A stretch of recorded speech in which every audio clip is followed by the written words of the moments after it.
Hi there. My name is Hillary Spindler. I'm a sixth grade teacher at Del Mar Hills Academy, and I would like to go over my Preventing Cyberbullying presentation. So, what is cyberbullying? Cyberbullying is when a child, preteen, or teen is tormented, threatened, harassed, humiliated, embarrassed, or otherwise targeted by another child, preteen, or teen using the internet, interactive and digital technologies, or mobile phones. So this definition comes from stopcyberbullying.org. And a big thing of why cyberbullying is taking place is because the offender doesn't necessarily have to come face to face with who their target is. That seems to be a big one, especially in middle school, which is where I've done most of my teaching. I've taught sixth grade now for this is my eighth year, and I've been at the middle school before for 4 years. And then I was at an elementary school for 3 years, and now I'm at a new elementary school. So, in my experience, when dealing with cyberbullying or when it's been brought up to me by a student or students, lots of times it comes because the student who's the offender does not have to face the consequences right off the bat. They don't know exactly to the degree that they're hurting another person's feelings, and it feels a little more remote to them.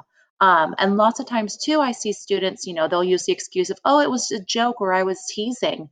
So really what it comes down to is that we need to teach them the difference between it. So um, going into who is involved in this. So I've already mentioned a little bit of it.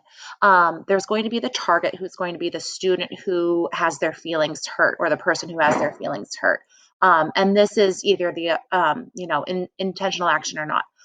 The offender is the person who is intentionally committing the act of harm or hurting the other person's feeling.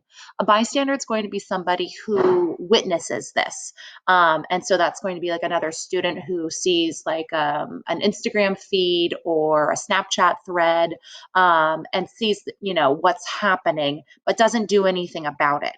And then the upstander is going to be a person who sees this feed but does something about it. Maybe contacts, somebody older, reaches out to a teacher, reaches out to their parents, but who stands up knowing that, somebody is getting hurt in this situation.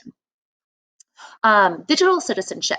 This is really an important thing that we need to be teaching and taking the responsibility both in the school district and the community. So this is going to be the parents and the families as well, because technology is so integrated in our students' lives these days. It's just become a real mainstream thing.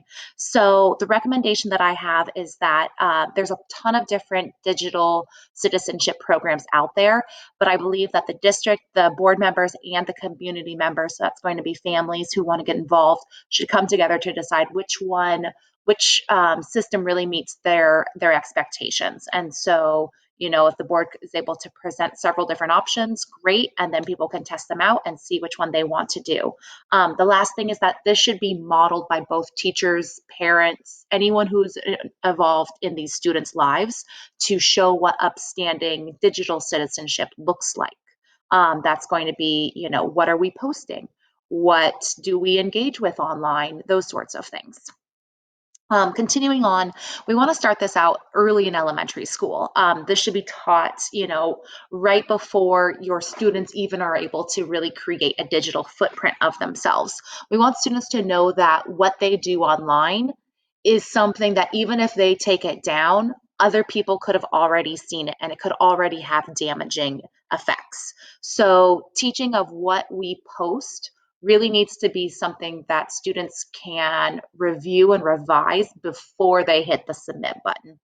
Um, Let's see here. This can be modeled by the teacher using simple posting tools such as Google Classroom or Flipgrid. So before I give my students access to them commenting or them posting, I like to go ahead and try to model like what's appropriate or inappropriate. And so I'll do this with me and my co-teacher, Mrs. Lawson. And so I'll say, say that I post a question on Google Classroom, because I need a clarification because we are remote learning right now and I just didn't really understand the question. If she comments back within the next minute saying, oh, isn't it obvious, Mrs. Spindler? Like it should be this way. Or duh, like she'd already explained it 3 other times in 3 lessons. Weren't you paying attention or haven't you been attending the online Zoom classes. So if there's something that's kind of like snippety like that, I'm not going to want to ask questions again. And even though this isn't necessarily bullying, I'm just obviously, I'm just going to kind of start shutting down and not want to participate in the online course. So what she says and what she does is going to impact me. Continuing on. So yeah, so I want to practice this using Google Classroom, Flipgrid, in our study sync in 6th grade. It's the same program where they use Wonders. It's where the students can respond to each other's things. And we want to make sure that when they're doing their posting online, that, nobody's feelings are getting hurt. You're not doing, criticisms, and really start to teach the difference between critiques versus criticism. So there's kind of a fine line, and also the way that people are interpreting it too. And so making sure that we're teaching the students how to, kind of give a compliment sandwich of, oh, I like this, but I disagreed here, and maybe you could try it this way. So giving that modeling to students is really empowering. Continuing on, then after they've had this experience of talking about and seeing it in Google Classroom, then I want to carry this conversation into what my 6th graders really care about, which is Snapchat and TikTok and Instagram. And they don't so much care about Twitter or Facebook, but the previous ones. And so I really want to then go into, what's it going to look like if these post, between student to student, and give different examples of, some cyberbullying, and then have my students have this real organic discussion about, when a person's taken it too far, and identifying of, oh, I don't really know if that's a joke or if it's not a joke because I don't know the backstory. So then the students, are able to recognize, oh, whoever that offender was, maybe they thought it was a joke, but it doesn't look like a joke if I'm an outsider to it. So teaching it when it gets to that level. Some of the online courses that I'm familiar with are Common Sense, Edutopia, and then Cyberwise. And so I'd recommend that districts check these out and then integrate them into their coursework that they're teaching, especially since we're doing a lot of remote learning these days. So with that, I hope you learned something or are able to take something to your district. Thank you.